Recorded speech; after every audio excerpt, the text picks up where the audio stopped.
Pode sentar com os irmãos.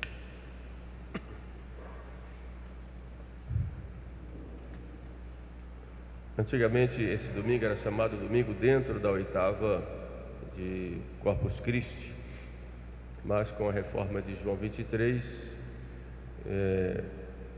o nome do domingo mudou, ficou o segundo domingo depois de Pentecostes, mas a liturgia, as leituras e tudo mais permanece a mesma coisa. Por isso o espírito de hoje ainda é o espírito do tempo do Corpus Christi. Estamos dentro desses 8 dias e as leituras dizem respeito exatamente à Eucaristia e os frutos da Eucaristia na nossa vida. Na quinta-feira passada nós meditamos um pouco a respeito dos diversos aspectos da Eucaristia, Eucaristia como sacrifício, Eucaristia como sacramento, como comunhão nossa com Deus e com a Igreja. Mas hoje eu gostaria de falar um pouco a respeito da comunhão, a comunhão eucarística. São João Bosco dizia que a maior felicidade que pode haver aqui na Terra para nós é uma comunhão bem feita. E por quê? Santa Teresa de Ávila, uma grande mística, né? Ela disse que certa vez, depois da comunhão, ela percebeu uma coisa muito importante para a sua vida, porque a sua alma e o corpo de Cristo estavam numa união muito grande. Esse era o maior fruto da comunhão. E São Cirilo de Jerusalém, que também escreveu muito sobre a Eucaristia e sobre a comunhão, ele dizia que quando nós comungamos, nós somos como que uma cera que se une a outra cera, que é Jesus, de modo que fica uma coisa só. Portanto, a Eucaristia para nós tem efeitos extraordinários na nossa vida, quando nós fazemos uma comunhão bem feita, estado de graça, devidamente preparados, quando procuramos receber Jesus com devoção, com piedade e com o desejo de nos unirmos inteiramente a Ele. E quais são, pois, os efeitos da comunhão?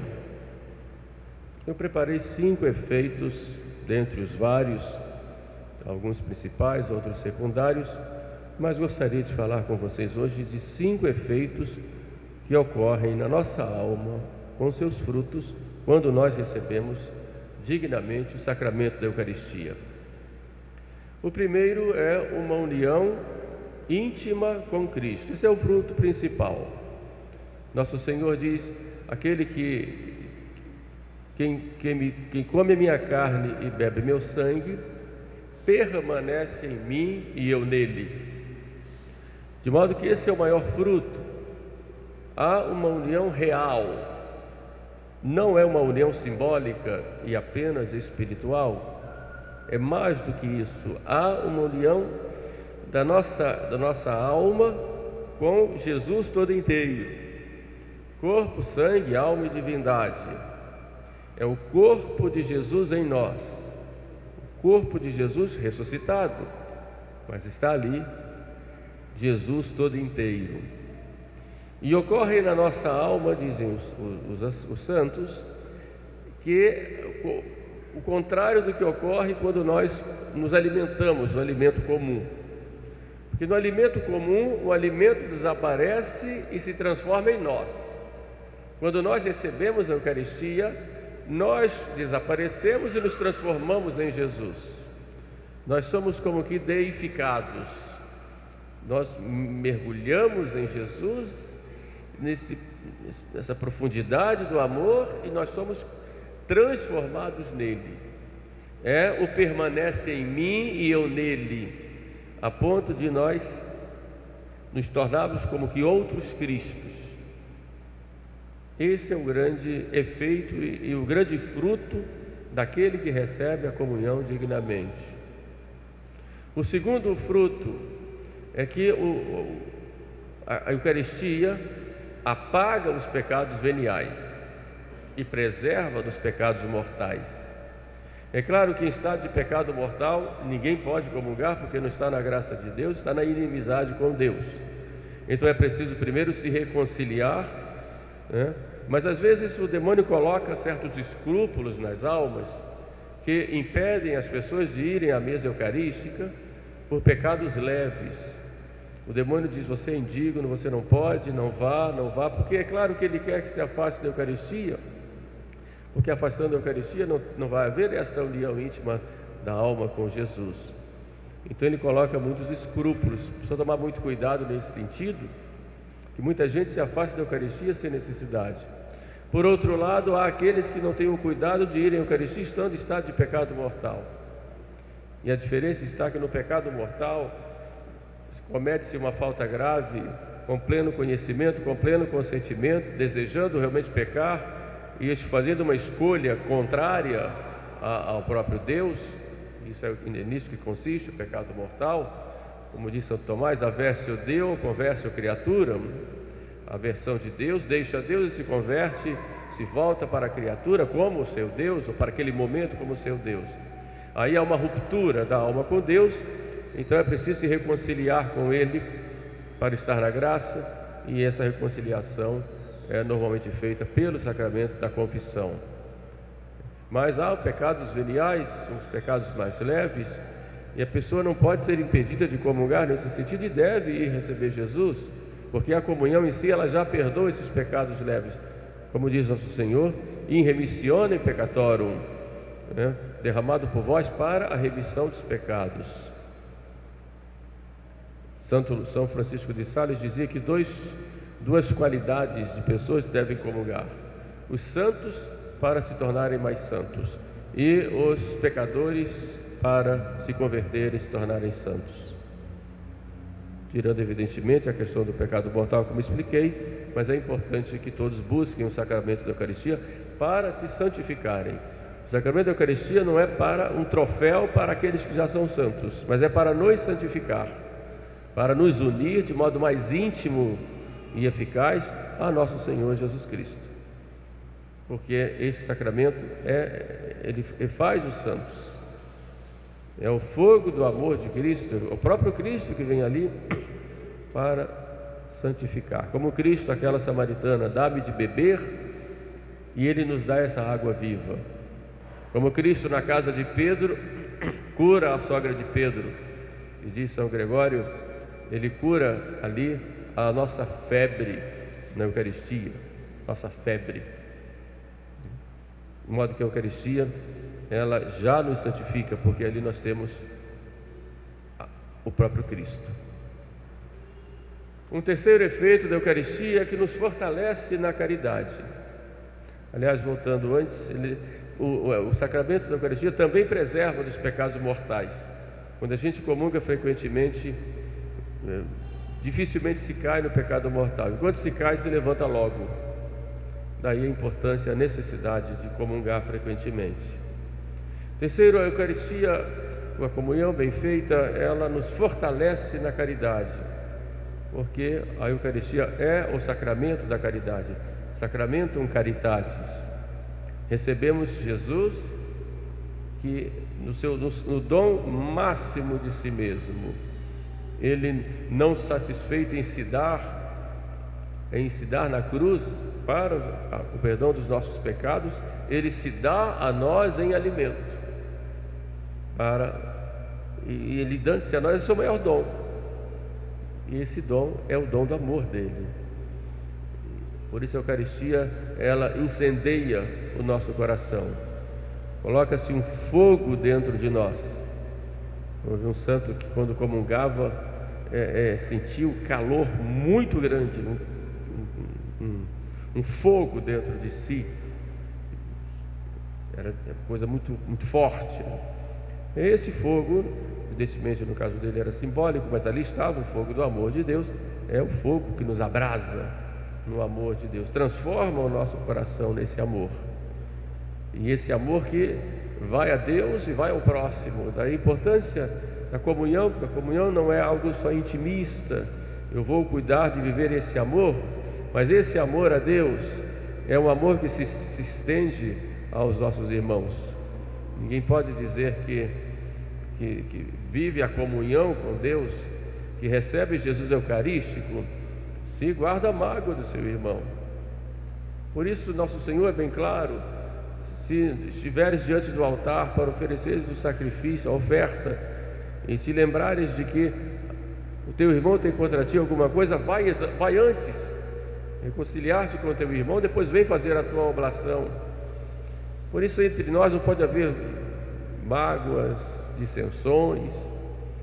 Nós temos que amar para perdoar, amar que requer a acolhida, que requer o não guardar mágoa, que requer ir ao encontro e ter paciência do outro, que vai ao encontro das suas necessidades. Nosso Senhor disse: ninguém tem maior amor do que aquele que dá a vida. Então esse amor que vem a nós na comunhão nos provoca, nos chama atenção, nos impulsiona a irmos ao encontro dos nossos irmãos para amá-los. E esse amor não é algo assim abstrato, no etéreo, não, é algo concreto que vai no dia a dia, né? Sobretudo no perdão. Infelizmente há tanta gente carregando mágoa no coração, ódio, arrogância, e vai comungar, e comunga, porque a comunhão não transforma a sua vida para que tenha mais humildade, mais paciência, mais caridade, e deixa a vaidade, muitas vezes uma vaidade espiritual, achando-se melhor do que os outros e julgando a tudo e a todos como se, porque eu recebi Jesus, eu sou melhor. Não, deve-se ir à caridade. Não nos esqueçamos que na última ceia, antes de Nosso Senhor instituir a Eucaristia, a primeira coisa que Ele fez foi lavar os pés dos discípulos. E quando Pedro não queria que Ele lavasse os pés, Ele disse a Pedro: se eu não lavar os teus pés, não terás parte comigo. Pois aquele que nós recebemos na Eucaristia é aquele que lava os pés, é aquele que serve, não é aquele que é servido. De modo que a Eucaristia deve nos levar ao serviço do nosso próximo, mesmo naquelas coisas que o mundo considera humilhantes, não importa. O que importa é servir. E esse amor que nós recebemos de Jesus é um amor para servir. Eu não vim para ser servido, mas vim para servir e dar a vida. Então, por que é que nós não nos transformamos nesse amor? Quantas comunhões nós fazemos e colocamos apenas um rótulo de catolicismo em nós, mas que na prática ainda estamos com o coração tão fechado para servir ao nosso próximo. E um quarto efeito da Eucaristia é uma união maior com a Igreja, que é corpo místico de Cristo. Foi exatamente na sua oração sacerdotal, na última ceia, que Jesus ao Pai diz: Pai, que todos sejam um, como eu e tu, ó Pai, somos um. O sacramento da Eucaristia é sacramentum unitatis, é o sacramento da unidade, que todos sejam um. Por isso esse sacramento deve nos impulsionar à reconciliação com os nossos irmãos e à unidade. É o sacramento da unidade. Diz o magistério da Igreja, por isso que não se pode celebrar a Eucaristia se não está nessa unidade, nessa comunhão com a Igreja. Seria algo, embora verdadeiro no sentido da validade, né, do sacramento, mas seria algo contraditório. O mesmo Cristo que nós recebemos é o mesmo que nosso irmão ao lado recebe, é o mesmo Cristo que aqueles que celebram validamente têm nas mãos e que recebem, quem comunga. Por isso o sacramento da Eucaristia, ele nos impulsiona à unidade que é desejada por nosso Senhor. Então Então não se pode querer a Eucaristia separado da Igreja. É um contrassenso, por exemplo, querer dar a Eucaristia para aquele que está fora da Igreja, como o cismático, como o protestante que nem crê na presença real na maioria das vezes e que não tem esse sacramento, como desejam alguns aí, né? Isso é um contrassenso. Não se pode. E o quinto fruto é que a Eucaristia é semente da eternidade. Como disse Jesus: permanece em mim e eu nele, e eu o ressuscitarei no último dia. A Eucaristia já nos traz a eternidade para agora, já é o paraíso de agora. Santo Inácio de Antioquia, grande santo do primeiro século, esteve na era apostólica, um dos padres apostólicos, porque tiveram contato. Os padres apostólicos são aqueles que tiveram contato direto com os apóstolos. Aí se destacam Inácio de Antioquia, Policarpo de Esmirna, São Clemente de Alexandria, entre outros. Aliás, São Clemente Romano, São Clemente Romano, que depois se tornou Papa. Santo Inácio dizia que a Eucaristia é o remédio da imortalidade e é o antídoto do não morrer, de modo que ao receber Jesus na comunhão, nós já estamos mergulhados na eternidade já naquele momento. Muitos santos diziam que era o paraíso na terra, estar em Deus, estar vivendo em Deus. É interessante, né? São interessantes os gestos e as palavras de Santa Jacinta de Fátima, né, com relação à comunhão. Ela chamava de Jesus escondido. E ela dizia: como eu gostaria de comungar, não podia, estava no hospital, naquela ocasião da gripe espanhola.